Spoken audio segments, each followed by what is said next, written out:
Bonjour, aujourd'hui les chemins nous mènent à Audange en Gironde. Nous sommes en pays de bûches, exactement dans la forêt des Landes de Gascogne.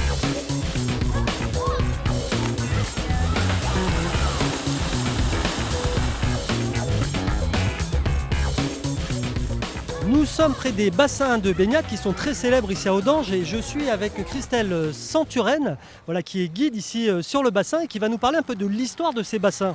Oui, tout à fait. Alors en fait, il faut imaginer que ce port ici donc à Audange a été finalisé en 1904. Et effectivement, donc on a creusé le bassin qui est derrière, que l'on a aménagé donc aujourd'hui en 3 typologies de bassins, adaptés effectivement aux enfants et aux PMR, et également donc un second bassin, un 3e ici qu'on aperçoit juste derrière nous, et un aménagement tout autour puisqu'on va retrouver un espace dédié donc aux enfants, clôturé.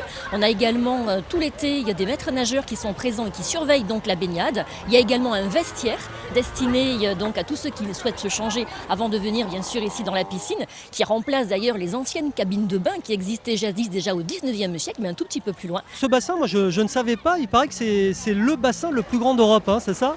Oui, tout à fait. C'est effectivement le bassin de baignade aménagé, rempli donc d'eau de mer, et ce, le plus grand effectivement que l'on peut trouver en Europe. Donc c'est quand même une particularité ici à Audange qu'il faut noter.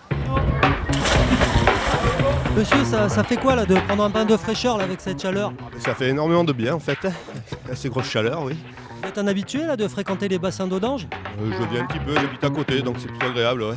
Pour ceux qui veulent faire des longueurs et tout, ça fait des piscines plein air pour l'été, c'est sympa, ouais. C'est vrai, il faut reconnaître. On est privilégiés un petit peu. Ces bassins, ils n'ont pas été créés pour se baigner avant tout, hein.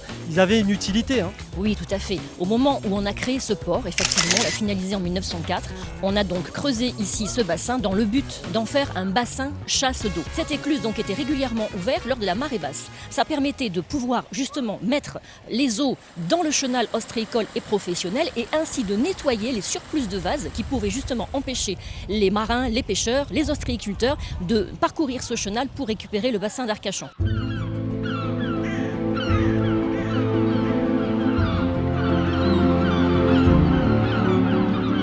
Nous sommes au domaine de Certes et je suis avec Joachim Dufour, voilà, qui travaille sur le site. Alors c'est quoi le domaine de Certes, Joachim ? Alors c'est un domaine qui est un espace naturel protégé, qui appartient à l'État, au Conservatoire du littoral, et qui est géré par deux équipes du département de la Gironde. Et le site est dédié à la préservation des habitats naturels, la biodiversité, et on se consacre également à l'accueil des publics et à l'éducation de l'environnement. 530 hectares, alors qu'est-ce qu'on trouve comme type de faune et de flore ? Alors l'avantage de ce site-là, c'est que c'est une mosaïque de milieux naturels différents. Donc on a effectivement un bocage encore existant avec un éleveur qui travaille sur place, des marais, des anciens marais salants qui sont plutôt des bassins en eau maintenant, des digues, on a une forêt humide. On a la chance aussi d'avoir 3 cours d'eau qui traversent le site et puis on a une multitude de petits espaces qui ont été plus ou moins modifiés au fil des siècles par l'homme.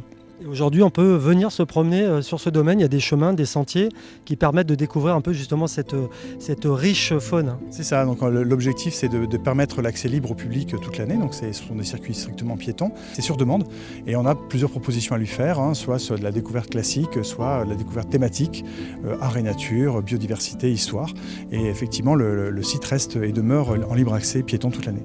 Donc voilà, vous savez ce qu'il vous reste à faire, c'est vous venez sur Audange, le domaine de Certes, pour découvrir vraiment tout un tas de choses très intéressantes.